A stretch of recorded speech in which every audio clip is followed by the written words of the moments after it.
remarkable day. Turn with me to Psalm 94. Psalm 94, I'm going to read this in the New Living Translation. I thought this was a psalm that was particularly relevant to today. O Lord, the God of vengeance, O God of vengeance, let your glorious justice shine forth. Arise, O Judge of the earth, give the proud what they deserve. How long, O Lord, how long will the wicked be allowed to gloat? How long will they speak with arrogance? How long will these evil people boast? They crush your people, Lord, abusing and afflicting those you claim as your own. They kill widows, foreigners, and murder orphans, the people who aren't in all the people who aren't in the protected class, the governing class. The Lord isn't looking, they say, and besides, the God of Israel doesn't care. Think again, you senseless, stupid ones among the people. When will you catch on? Is he deaf, the one who made your ears? Is he blind, the one who formed your eyes? He punishes the nations. Won't he punish you? He knows everything. Doesn't he know what you are doing? The Lord knows people's thoughts. He knows they are worthless. Joyful are those you discipline, Lord, those whom you teach your instructions. Give them the power to calm themselves and find peace in the days of adversity, giving them relief from troubled times until a pit is dug to bury the wicked. The Lord will not reject his people. He will not abandon his special possession. Judgment will again be founded on justice, and those with virtuous hearts will pursue it. Who will protect me from the wicked? Who will stand up for me against evildoers? Unless the Lord had helped me, I would soon have settled in the silence of the grave.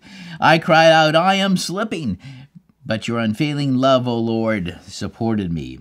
When doubts filled my mind, your comfort gave me renewed hope and cheer. Can unjust leaders claim God is on their side? Leaders whose decrees permit injustice? Or as the ESV says it, can wicked rulers be allied with you, those who frame injustice by law, by statute, ordinance, or mandate? Verse 21. They gang up against the righteous and condemned the innocent to death. But the Lord is my fortress. My God is the mighty rock where I hide. God will turn the sins of evil people back on them. He will destroy them for their sins. The Lord our God will destroy them. Turn with me to Psalm 31. This is a Psalm of David. Psalm 31. I'm going to read this one in the Holman Christian Standard Bible. Lord, I seek refuge in you. Never let me be disgraced. Save me by your righteousness. Listen closely to me. Rescue me quickly. Be a rock of refuge for me, a mountain fortress to save me. For you are my rock and my fortress. You lead and guide me because of your name. You will free me from the net that is secretly set for me. For you are my refuge. Into your hand I entrust my spirit. You redeem me, Lord God of truth. I hate those who are devoted to worthless things, but I trust in the Lord. I will rejoice and be glad in your faithful love, because you have seen my affliction. You have known the troubles of my life. You have not handed me over to the enemy. You have set my feet in a spacious place. Let's drop down to verse 13. That's Psalm 31, verse 13.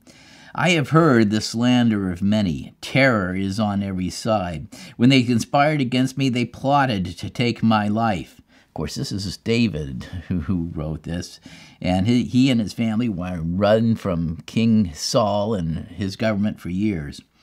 Verse 14, but I trust in you, Lord. I say, you are my God. The course of my life is in your power. Deliver me from the power of my enemies and from my persecutors. Show your favor to your servant. Save me by your faithful love. Lord, do not let me be disgraced when I call on you. Let the wicked be disgraced, and let them dwell silently in Sheol, the place of the grave. Let lying lips be quieted. Verse 18. Let lying lips be quieted. They speak arrogantly against the righteous with pride and contempt. How great is your goodness that you have stored up for those who fear you, and accomplished in the sight in everyone for those who take refuge in you. You hide them in the protection of your presence. You conceal them in a shelter from the schemes of men, from quarrelsome tongues. May the Lord be praised, for he has wonderfully shown his faithful love to me in a city under siege. In my alarm I said, I am cut off in your sight, but you heard the sound of my pleading when I cried to you for help. Verse 23, love the Lord, all his faithful ones.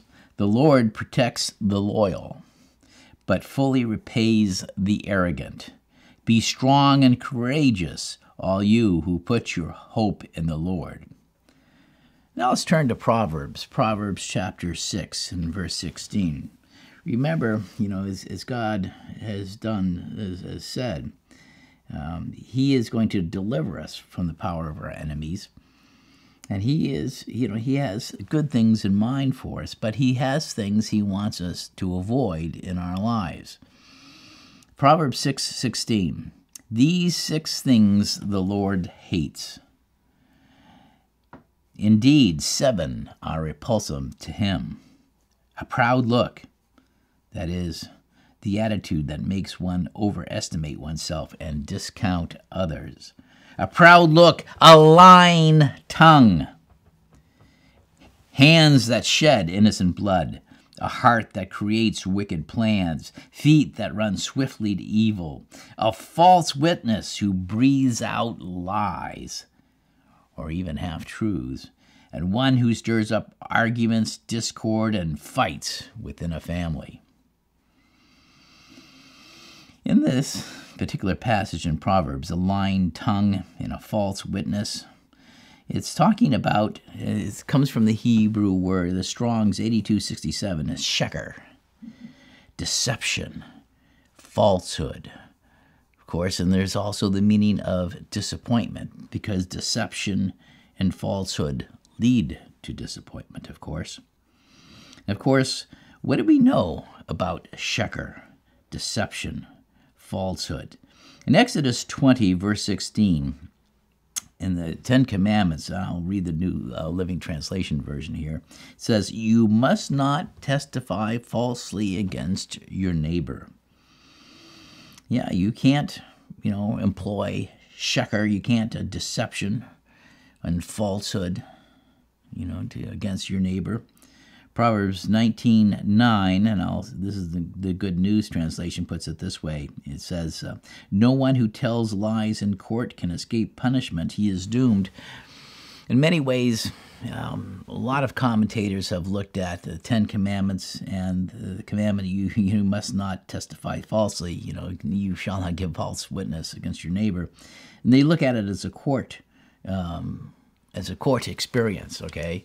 But of course, from God's standpoint, we're all on trial at all times in our lives. And in his presence, why do people tell lies? Why do people believe lies? It's simple questions. They ought to have simple answers, but sometimes, life's just not so simple. Some of the commonly shared motivations for telling lies, according to one of the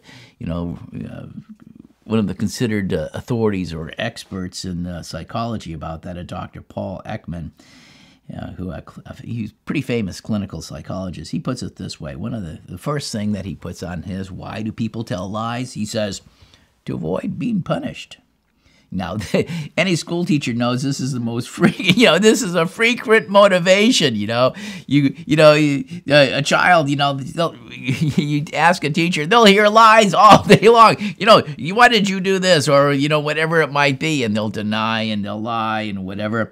But it's adults are just children grown big.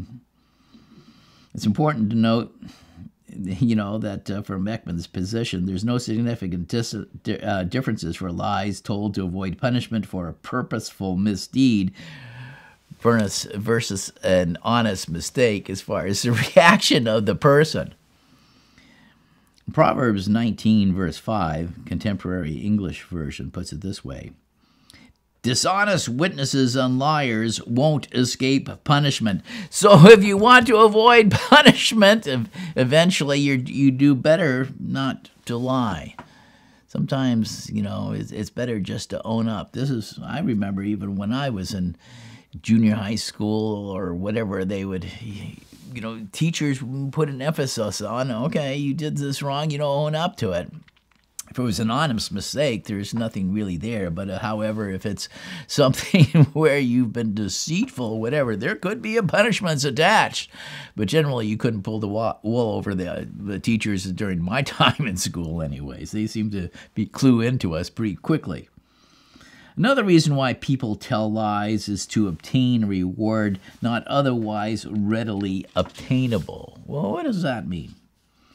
This is the second most commonly mentioned motive for telling a lie, by both children and adults. To obtain a reward, you might lie because otherwise you're not going to get what you want. An example of this, of course, is falsely claiming a work experience or an accomplishment, or I did this during a job interview. Of course, this is a major problem. Is resume inflation. This is so widely known that it's almost these resumes and all this has almost become okay. Here's what they say. Let's throw it. Is any of it true? And to figure it out. Even during this time, there's nothing new about this. You lie to gain something you otherwise couldn't get. I mean, Proverbs chapter 20, verse 17, the Amplified Bible puts it this way. Food gained by deceit is sweet to a man, but afterwards his mouth will be filled with gravel. And it's just as sin may be sweet at first, but the consequences later on bring despair, bring heartache, bring misery.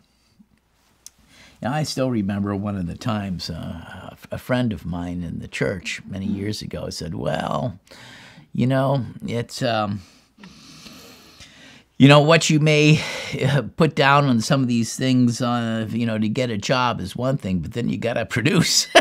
And if you don't have the wherewithal, you can't produce. Of course, this is a problem sometimes, especially when you get to some of the STEM experiences. If you're dealing with electricity or power, nuclear reactors, or whatever it might be, you can't. You better know what you're doing. Otherwise, somebody's going to get hurt. Somebody might get killed. Proverbs 12:19, Good News Translation, says, a lie has a short life, but truth lives on forever. The Message puts that same verse, Proverbs 12:19, the truth lasts. Lies are here today, gone tomorrow. Here today and gone tomorrow. Proverbs 24:14, Amplified Bible, says, like clouds and wind without rain is a man who boasts falsely of his gifts, things that he doesn't really have. It's like clouds. You look up, especially in the sky, and many people in the American Southwest or West are they look at all the clouds. They wish they had rains. And when you look up those clouds and you're wishing for the rain, remember, as a man who boasts falsely about his gifts is just like those worthless clouds up there. It isn't bringing any moisture. Now, another reason why people oftentimes will lie, a motive for lying, is to protect another person from being punished. And this is, we've seen this happen. People among coworkers or friends, family, sometimes people lie even to protect strangers. Sometimes people protect, and closely related to this is a motive to lie, to protect oneself from physical harm. Now, it's a bit different from being lying to protect yourself from being punished. But, you know, from this standpoint, if you're lying because you're afraid of being harmed, you know, that's because not because you're doing a misdeed. It's because you're fearful, and you may have good reason to be fearful of this. Surprisingly, the Bible actually has a couple good accounts of this. Turn with me to Genesis chapter 12 and verse 10. Genesis chapter 12 and verse 10. And there was a famine in the land. So Abram, this was before he became Abraham, before God had enough confidence in him to call him Abraham. He went down to Egypt to live there for a while because the famine in the land was severe. Remember, he was a pastoralist. He had sheep and cows and things. And if there's no grass, your animals are going to die. Their milk production is going to cut off. What are you going to have? You're going to lose your whole stake. It's just like a lot of farmers in the western in Canada, both in Saskatchewan and in Alberta, especially the southern parts of the provinces, or places in the United States of America, these states, that they didn't have much of the way of rain. They didn't have the hay, and so they had a famine. So what are you going to do if you only have so much money? Well, these days they'll try to sell off their herd as fast or bring it down to what they can't afford to feed. Anyways, there was a famine in the land, so Abram went down to Egypt to live there for a while because the famine was severe. When he was about to enter Egypt, he said to his wife, Sarai, he said, "Look, I know what a beautiful woman you are." You know, it's kind of like if you know that rock song, if you're married to a beautiful woman, you know, you're watching everybody. No wonder, you know, everybody's going to try to get her. Okay, it's like that old rock song that they had in. Anyways, look, I know you're a beautiful woman, how beautiful you are. When the Egyptians see you, they will say, "This is his wife," and they will kill me, but let you live. Please say you're my sister, so it will go well for me. Because of you, and my life will be spared. My life will be spared on your account. So Abraham is lying. He's going to lie here to protect himself from physical harm. And Sarai, you're going to see, is going to join in on this to protect her husband from being harmed. When Abram entered Egypt, sure enough, the Egyptians saw the woman was very beautiful, and Pharaoh's officials saw her and praised her to Pharaoh. So the woman was taken into Pharaoh's household. I take it there wasn't much choice here, you know. I mean, after all, you're coming in, you're an illegal alien if you were, you know, you're crossing the Nile River as like the Rio Grande, and you come in, and if you're not one of the natives of the land, you don't have any rights. Do you? You're subject to being misused and abused and everything else. So the woman was taken to Pharaoh's household.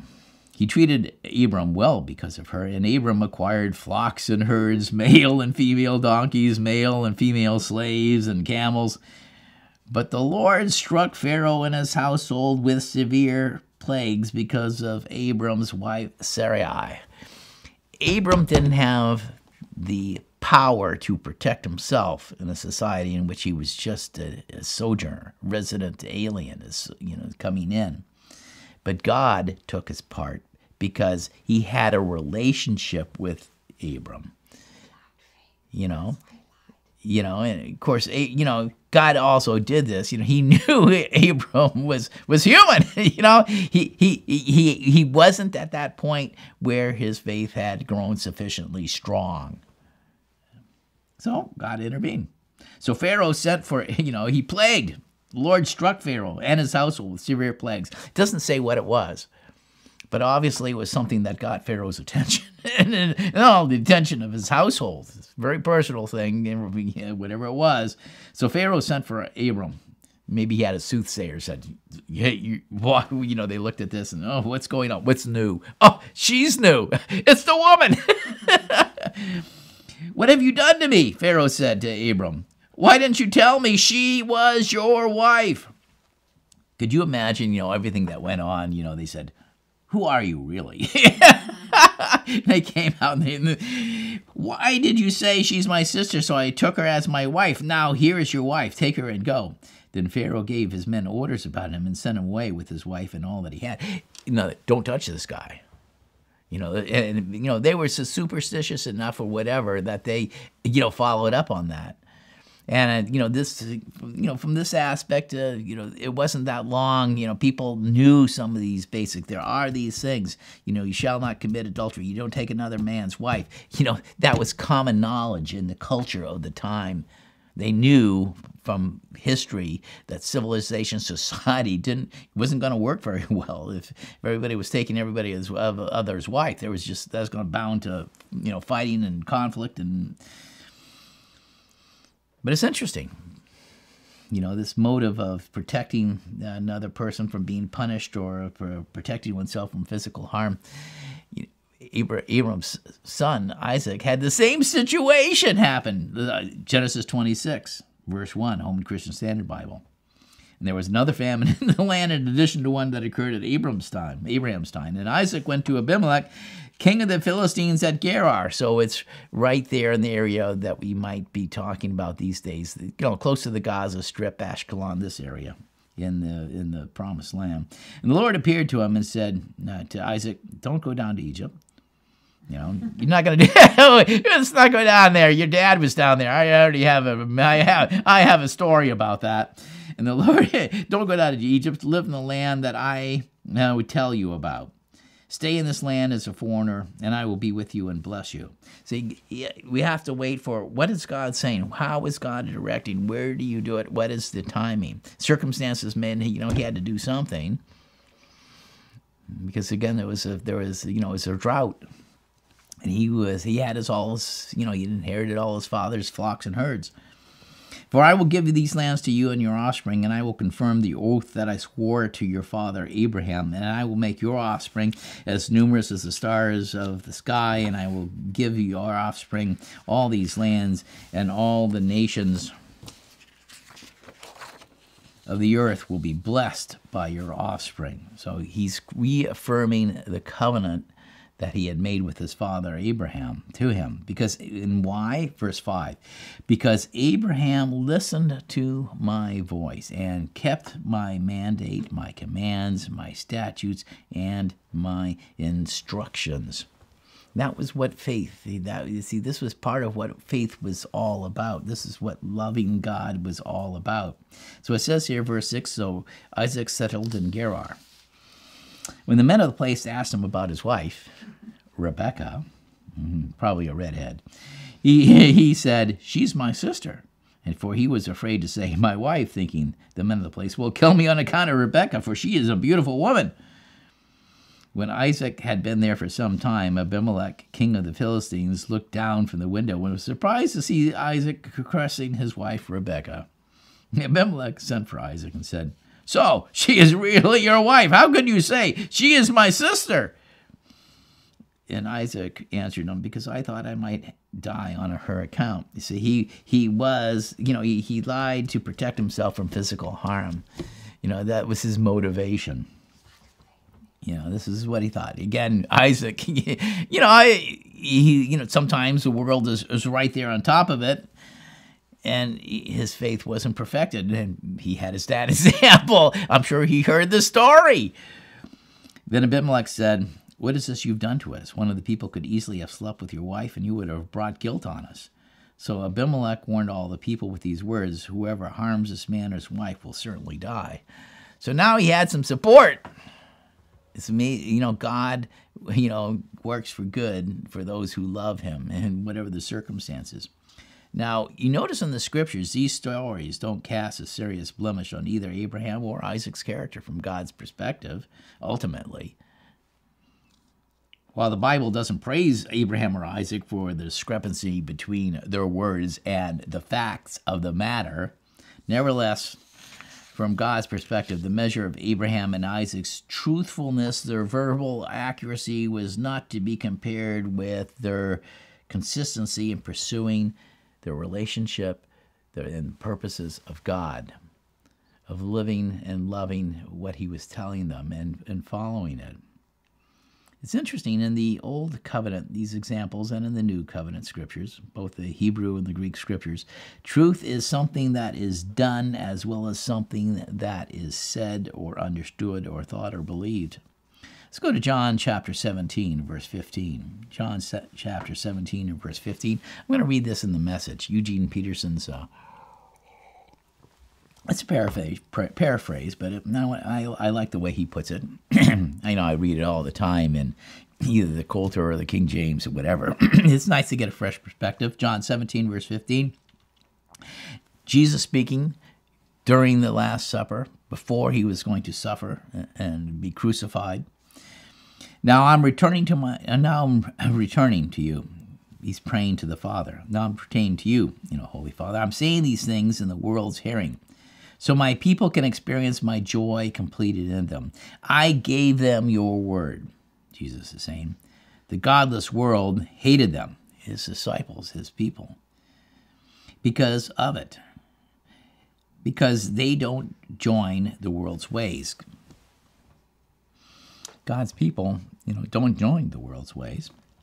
Just as I didn't join the world's ways, Jesus said. I'm not asking that you take them out of the world, but that you guard them from the evil one. And there is an evil one who's constantly working and motivating the children of disobedience in this world. They are no more defined by the world than I am defined by the world. Make them holy, that is, consecrated, set apart for God's use, with the truth. Make them holy with the truth. Your word is consecrating truth. In the same way that you gave me a mission in the world, I gave them a mission in the world. I'm consecrating myself for their sakes so that they'll be truth consecrated in their mission. Now, the truth is not just something you acknowledge that, oh, yes, this is the truth of this passage or whatever, but it's actually putting it into practice. It's part of what we do. We're living in the truth. R.T. Brooks, a theological writer, puts it this way. I want to quote him. The biblical emphasis on truth as something to be done and not just thought or spoken obviously issues no license to tell lies, half-truths, issue prevarications, or deceptively share wishful thinking. The biblical idea of truth concerns a consistent relationship of integrity with God and its eternal reality, because the truth is the way things really are in the universe from a spiritual perspective. The biblical ideal of truth is broader than what many modern people live at the concept of truth to be these days. And it gets even worse these days because people will go around thinking truth is very subjective. My truth, this is not the biblical perspective.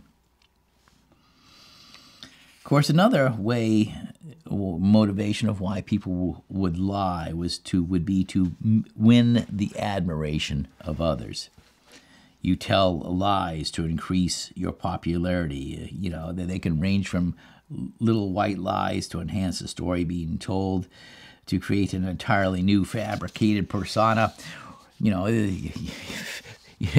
Fishermen tell, it was, and it gets bigger every time you tell a lie for a hunter, or whatever it might be. People do that. People do that all the time. And they do it, and oftentimes they do it is because of low self-esteem. They want to impress, they want to please, they want to tell someone what they think they want to hear. You can sometimes... this people with low self-esteem. You think about Saul. He did things to please others, and he didn't tell them necessarily fully all of what maybe needed to be done because he wanted to please them. But he wasn't living the truth and being, with integrity with God, actually doing what he was told. Motivation for lying, of course, is to get out of awkward social situations. People might say, they'll come up with a lie just to, okay, I want to exit this party. My babysitter needs to leave, emergency, whatever it is. People will lie because of that sort of thing, or to avoid some sort of an embarrassment. Sometimes, like if a child, You know, they get off a trip and they get off the car seat in the back, you know, and whatever, and it's all wet. You know, they'll say, "Oh, well, I spilled my, you know, water bottle or something," rather than I wet my pants. Of course, most parents will tell them, you know, that's not the case.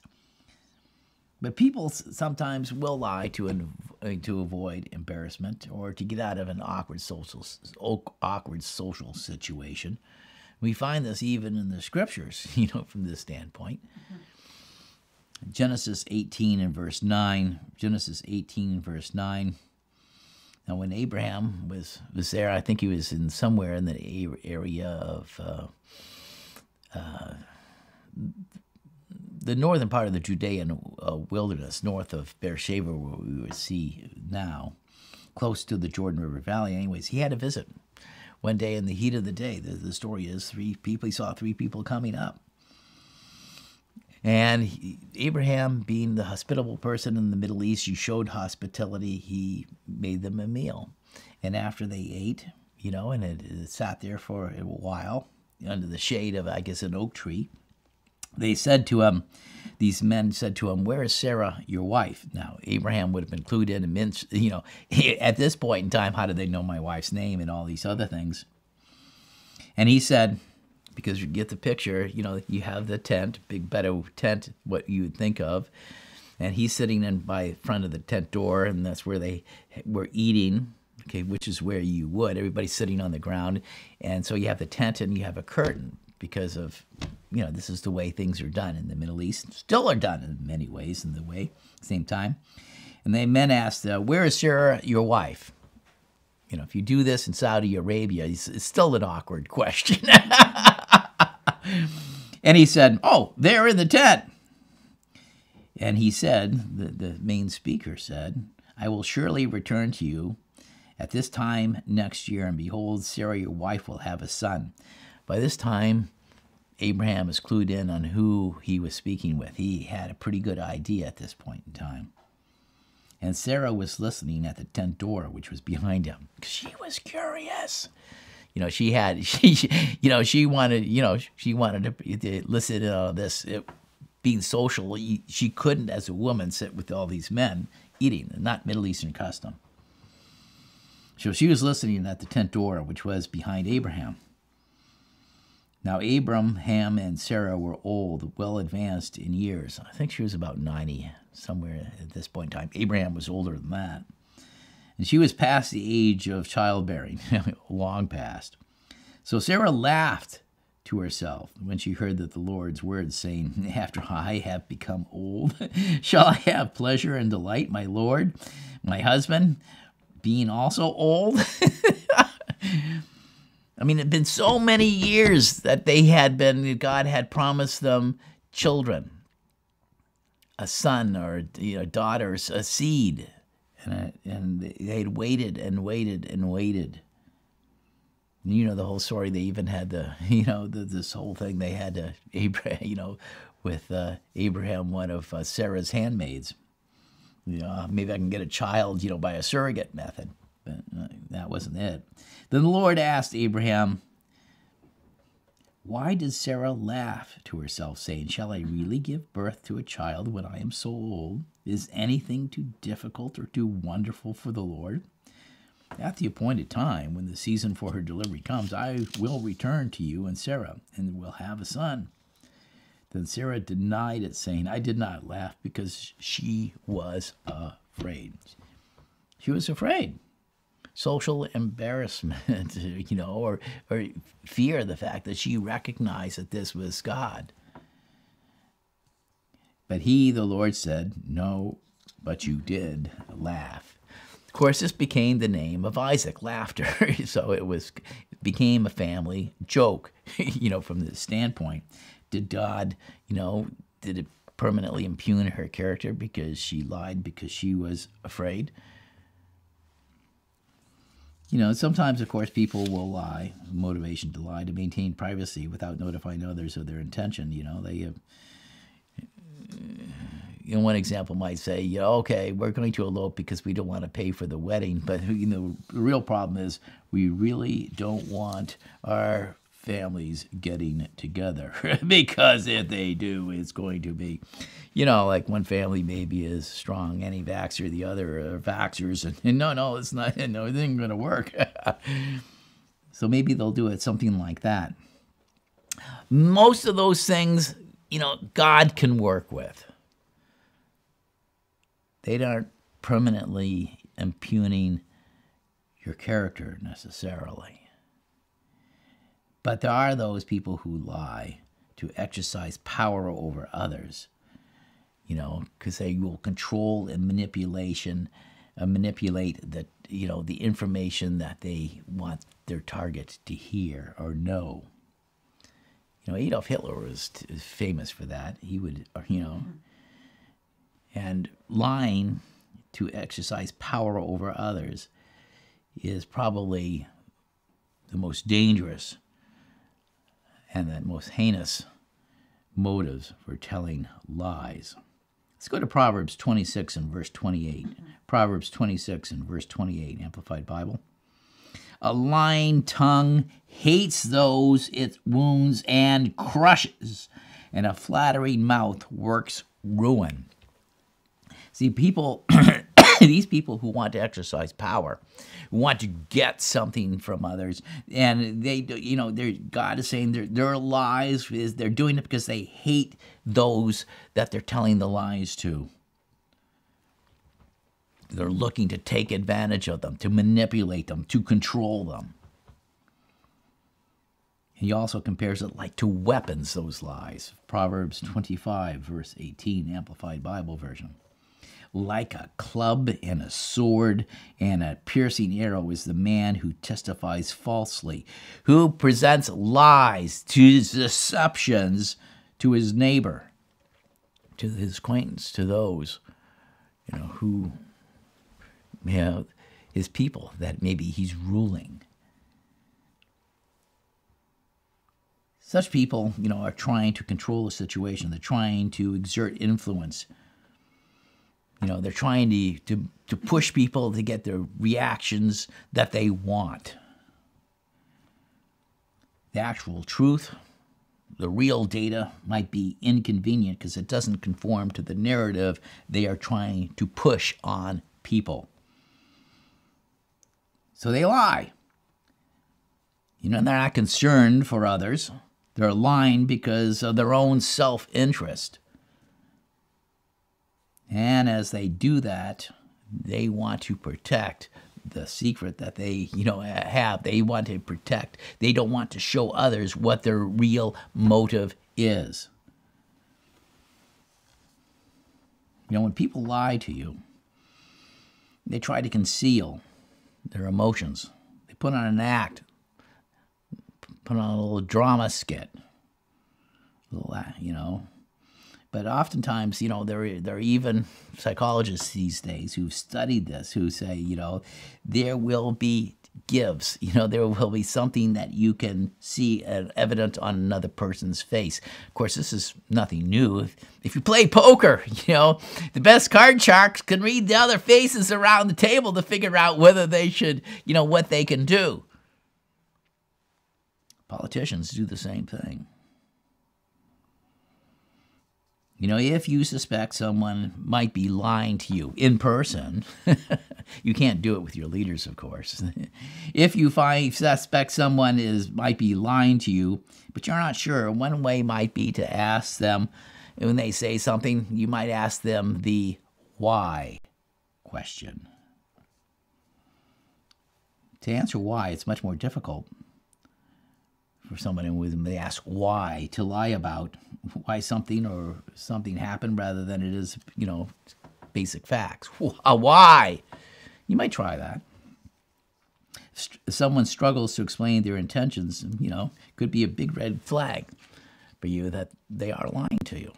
They can't give you a good, reason that really sounds plausible to you. And the experts in the field, and there even been a TV series on this, you can look for clusters of signals in trying to spot liars. They include, people, this is a classic, avoiding eye contact or shifty eyes. He's a shifty eye person. Stuttering, pausing, clearing the throat.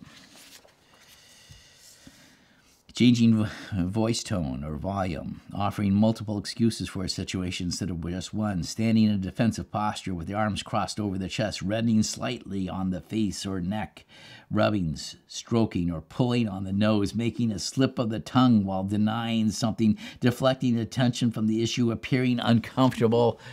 Some of these things you have to be careful, and you got to watch very carefully, because oftentimes they're very fast. They say some of these things, and the people can't necessarily, psychologists will say they can't hide it fully. They will slip. Their body will give a slip for a brief, very instantaneous, not even 1 second or half a second, you'll see something. Then they have whole courses to train people to pick out this sort of thing.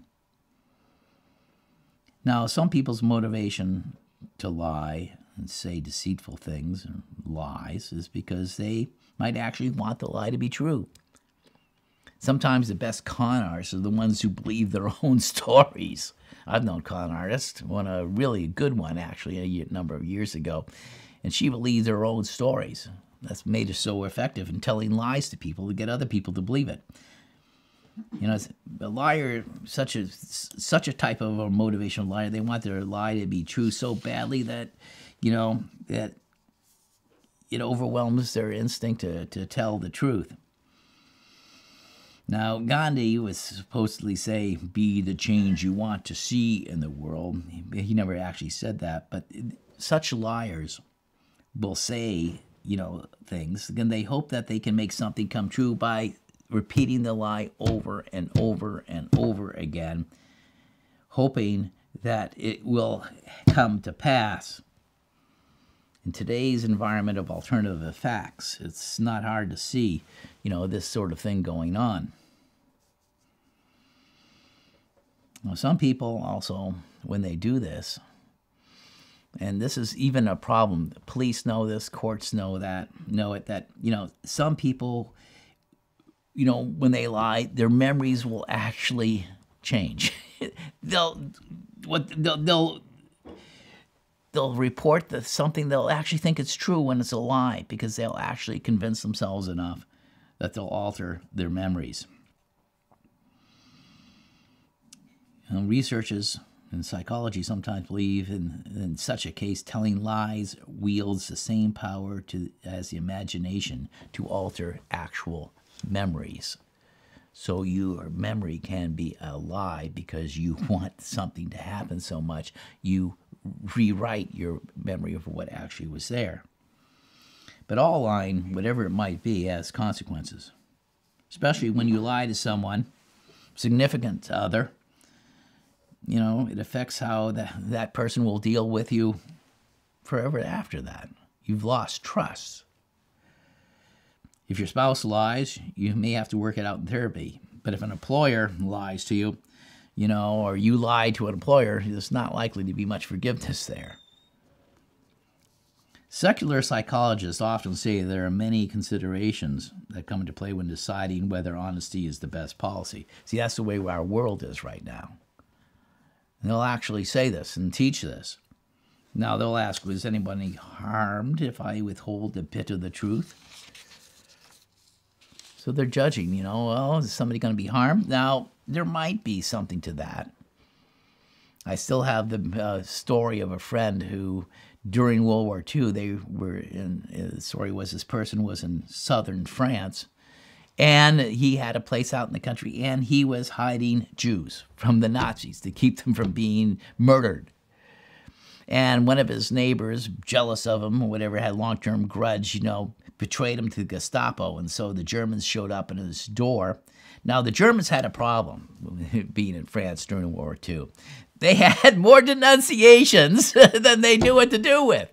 And they realized a lot of French people would denounce a neighbor because they coveted their house or they coveted their wife or whatever it might be, they wanted to eliminate this person. So the Nazis eventually became, astute enough to realize that people were just using them to get rid of their enemies. So anyways, the Gestapo shows up at this fellow's house, and he's hiding Jews, all sorts of Jews. So they knock on the door. Man, you know how they do it. The Jews here. And the guy, with a flash of brilliance, said, "Are the Jews here?" "Oh, Oh, the place is full of Jews. They're all over the place. Come in. Let me show you all the Jews I'm hiding. And he starts going, I guess he has a 3-floor house, which is kind of typical in old France, that part during World War. Anyway, in the village. And so he starts going from room to room, opening a closet door. Oh, see, it's full of Jews. Go to a bedroom, look under the bed. There's full of Jews. And he's doing this. He goes to the first floor. He goes up to the second floor. He's putting on this thing. By the time they get to the second floor, the German officer in charge of this is just enough. Enough, we got other things to do. And they left. The Jews were on the 3rd floor of his house. He was, in some ways, he was deceiving them, but there was a reason, he didn't want to have these people hurt because in many ways, he didn't want, there were no Jews in his house for them to murder. That's what he was saying, and that's true according to God. He might have deceived them, but that he was deceiving them to protect these other people because there were no Jews there for them to murder. Now, also sometimes we have to, as far as telling the truth, truth can sometimes hurt. Scriptures do talk, we speak the truth in love. And sometimes, we have to ask ourselves, because sometimes, the truth can hurt. But, withholding it, can someone change and grow from honest feedback? And how I deliver it, am I being unnecessarily blunt by giving an honest opinion that might be hurtful? How do I do it? And if the position was reversed, how would it feel if someone withheld the truth from me under similar circumstances?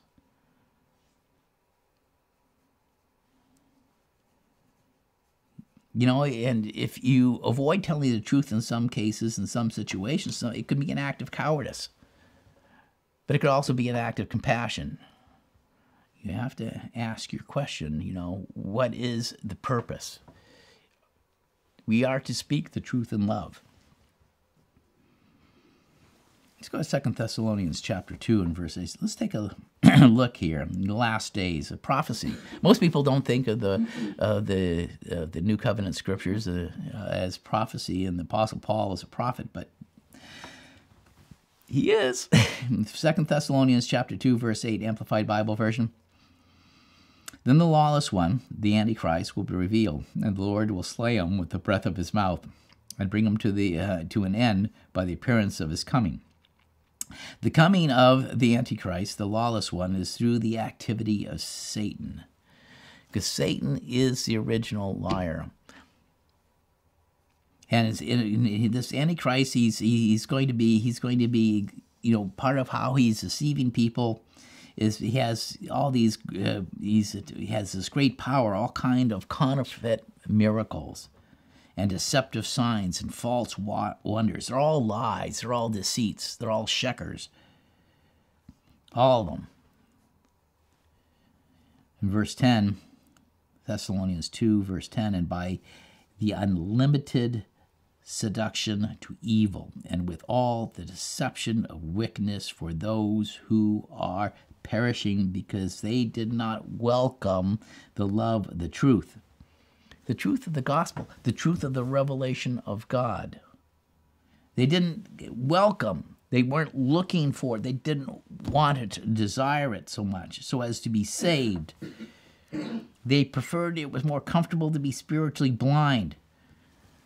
So they would end up rejecting the truth, turning their backs on it to save them.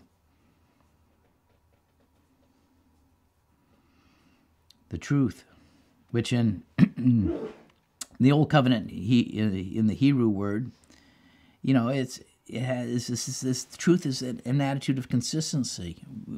This in both what we say and what we do, which is, of course, what God is himself. He is the truth. He is consistent with both what he says. What he says is what he is. Biblical truth has to always be supported by an inward integrity and all-around dependability of the believer. people should be able to come to us and ask us these things, and we'll give them sound advice. We'll give them knowledge. We will not lie to them and deceive them. We will speak the truth in love, not in hate, not in anger, but in love. Because they did not welcome the love of the truth so as to be saved, but because of this, because these people didn't welcome the love of the truth, God will send upon them a misleading influence, an activity that leads them into error and deception, so they will believe the lie in order to be judged and condemned, who did not believe the truth, but instead took pleasure in unrighteousness, because that was more convenient to them. It was less painful. It was what they wanted.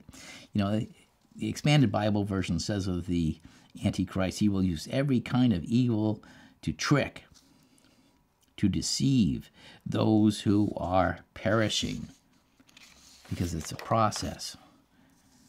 Because they refuse to love the truth that would save them. For this reason, God sends them something powerful that leads them away from the truth, so that they will believe a lie. They'll go down rabbit holes. New Living Translation puts this, verse 10, he will use the Antichrist every kind of evil deception to fool those on their way to destruction, because they refuse to love and accept the truth that would save them. So God will cause them to be greatly deceived, and they will believe these lies.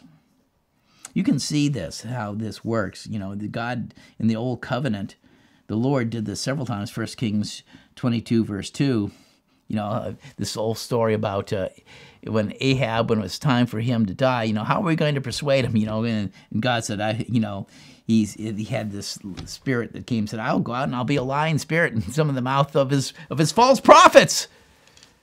Ahab listens to all these false prophets of Baal and Asherah and whatever, of Jezebel's, crew. So I will be in one of them, and I'll give him some false information, and he'll go up and get killed in battle. You know, God can can allow, because there are plenty of tarnished spirits that will be happy to play the game of providing false information and deception. Ezekiel 14:9 is about that. Even in Revelation 17:17, God allows it to put in the hearts of those who are to fulfill their, the end time description of what he said needs to be done. He'll allow the deceptions and lies to work on these people in a way that he feels it is necessary to accomplish as well. But God wants us to avoid falsehood, lies, deceit. Let's go to Revelation 21, verse 5, because there's an ultimate cost. Revelation 21:5, Holman Christian Standard Bible. Then the one seated on the throne said, look, I'm making everything new. He also said, write, because these words are faithful and true. And he said to me, it is done. I am the Alpha and the Omega, the beginning and the end. I give water as a gift to the thirsty from the spring of life. The victor will inherit these things, and I will be his God, and he will be my son. But the cowards, unbelievers, vile, murderers, sexually immoral, sorcerers, idolaters, and all liars, their share will be in the lake that burns with fire and sulfur, which is the second death. So Paul said this in Ephesians 4. Let's go to Ephesians 4 and verse 14. He counsels the church, and he said this, so that we are no longer children, that is, spiritually immature, tossed back and forth like ships on a stormy sea, carried about by every wind of shifting doctrine, by the cunning and tricking of unscrupulous men, by the deceitful scheming of people ready to do anything for their personal profit, but speaking the truth in love. Ephesians 4:15, speaking the truth in love in all things, both in our speech and our lives, expressing his truth, as the Amplified notes. Let us grow up in all things into him, That is, following his example, who is the head, Christ. Verse 25. Therefore, rejecting all falsehood, whether lying, defrauding, telling half-truths, spreading rumors, any of these things, trying to feather our own nest, to put forward, to manipulate, to control other people. Speak truth, each one with his neighbor, for we are all parts of one another. Speak truth, speaking the truth in love. The interesting thing is, in Greek, in the inspired scriptures, it's just one word. Truthing. It's Strong's 226, aletheio, speaking reality into a person's life, speaking the truth, making a record of what God deems is true, what God deems as reality or fact. Literally, it's to truth as a verb. And it includes, as the lexicon says, spirit-led confrontation where it is vital to tell the truth so others can live God's reality rather than personal illusion, delusion, a lie. We don't want people to live a lie. Why do we believe lies?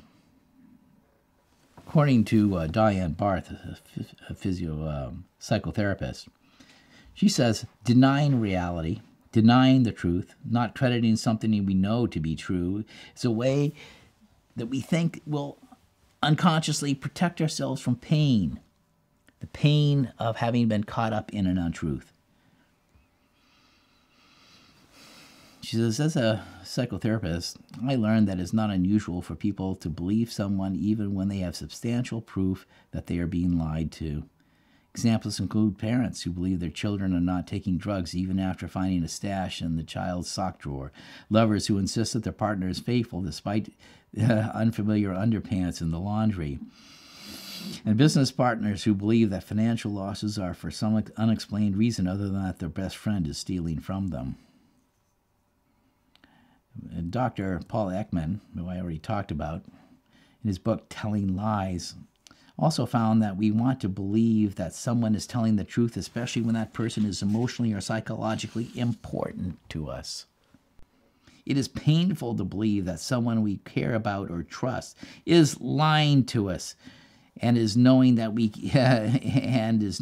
cannot trust them. This is a part of the problem we have with governments right now. A lot of people don't want to believe our governments just lie to us. Our leaders are lying to us. Denial of reality or not crediting something we know to be true in some part of our brain is a way we unconsciously protect ourselves from this pain.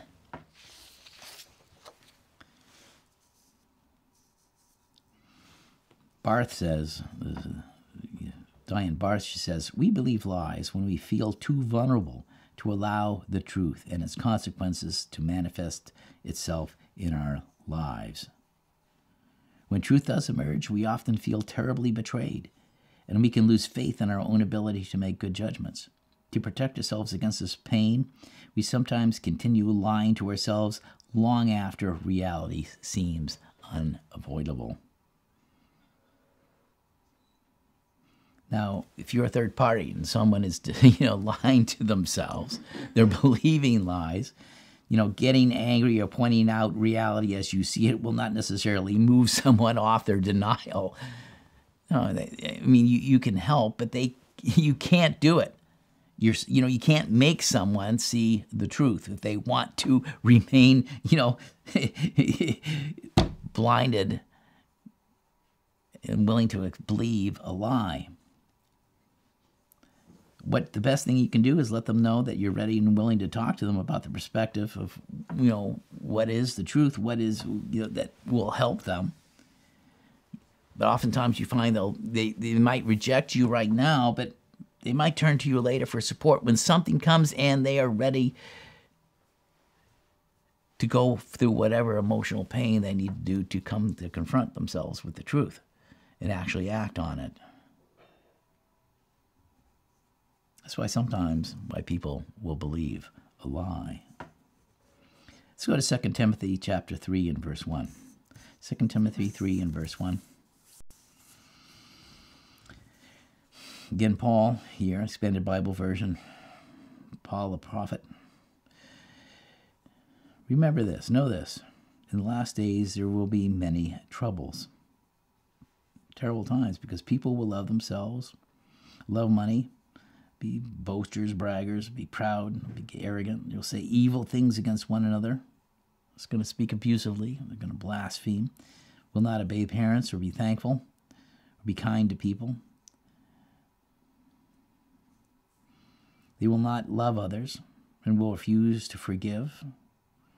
Will gossips and slander. Will not control themselves. They will be cruel. Will hate what is good. Will turn against their friends. Will do foolish things without thinking. Will be conceited. Will love pleasure instead of God. Will act as if they serve God, but they won't have, or they're going to deny his power. They're going to be hypocritical. They're actually not going to do. They want to look good, but they don't want to do good. Not real good, not the way the scriptures say it. Stay away from these people, Paul said. To some of them, however, these people they'll undermine the church if you allow them to sit there and come into the church. Verse 7, well, let's go. Some people can never understand. He makes this point. These women are always learning, seeking out new teachings, but they never are able to understand or arrive at the truth fully. Then he gives a historical example, just as Jannes and Jambres were against Moses. They were some of Pharaoh's magicians. These people are against the truth. There are people who are against the truth. Their thinking has been ruined. That is, their minds, their thoughts are corrupted. They've become depraved. They have failed in trying to follow the faith. They're teaching a counterfeit faith. But they will not succeed in what they do, for everyone is going to see their folly or their ignorance. They would be lying for themselves because, that's what they want. They'll believe their own lies so much they'll be completely sold on it. But Paul says here in verse 10 to the brethren, but you have followed what I teach, the way I live, my goal, my purpose in life, faith, patience, love. You know I never give up. You know how I have been hurt and have suffered. Paul went through all sorts of persecution. As in Antioch and Iconium and Lystra, 3 places where he got beaten and suffered. I have suffered persecutions, but the Lord saved or delivered or rescued me from these troubles. Indeed, everyone who wants to live as God desires, in a godly manner, in Christ Jesus, will be persecuted. That's a hard thing to sometimes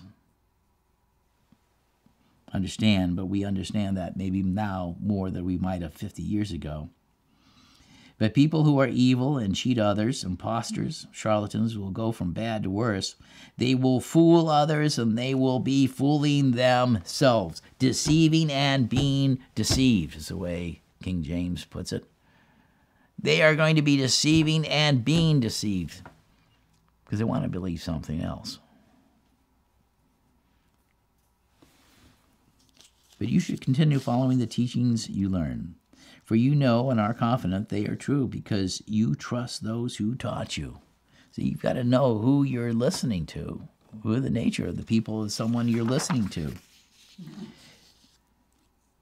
Since you were a child, you have known the Holy Scriptures, which are able to make you wise, and that wisdom leads to salvation through faith in Christ Jesus. And that faith teaches us to speak the truth in love.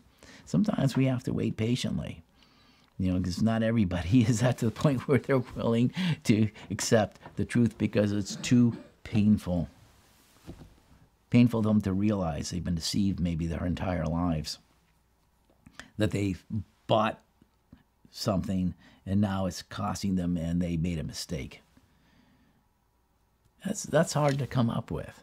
But you see, that's part of what repentance is, which is an essential step towards the first step that we've got, a significant step to make towards salvation, is to repent. We've got to be willing to turn and face the pain. So why do people lie? Why do people believe a lie? Well, you know, let's keep in mind that we don't believe lies, and let's not tell them either.